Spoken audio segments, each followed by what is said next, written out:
আসসালামু আলাইকুম সম্মানিত ভিউয়ার্স, সকলে কেমন আছেন? আশা করি সকলে ভালো আছেন। সো ভিউয়ার্স, আমি আজকে ব্রাদার S-7100 মডেলের কিভাবে রিসেট মারতে হয় তা নিয়ে আজকে আমি বিস্তারিত আলোচনা।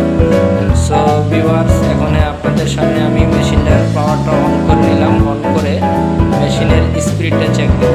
সো ভিউয়ার্স, দেখতেছেন এখানে মেশিনের স্পিড 32-এর উপরে উঠতেছে না। সো এখানে আমরা এখন রিসেট মারে দেখবো।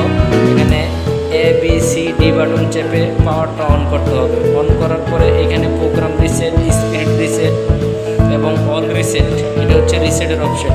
তো আমরা এখানে অল রিসেট মেরে দেবো। তো অল রিসেট মেরে দিলে ইন্টার বাটনটা চেপে ধরে রাখতে হবে।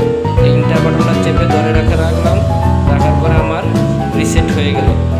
রিসেট হয়ে গেছে। এখন আমি দেখাবো আমাদের যে মেশিনের স্পিডটা ছিল, এখানে স্পিড 4000 হয়ে গেছে। এখানে সব কিছুই রিসেট হয়ে গেছে, অল রিসেট হয়ে গেছে মেশিন। এই মেশিনের এখানে আমরা এগুলো সেটিং করতে হবে। মেশিনের back stage speed, main speed, এগুলো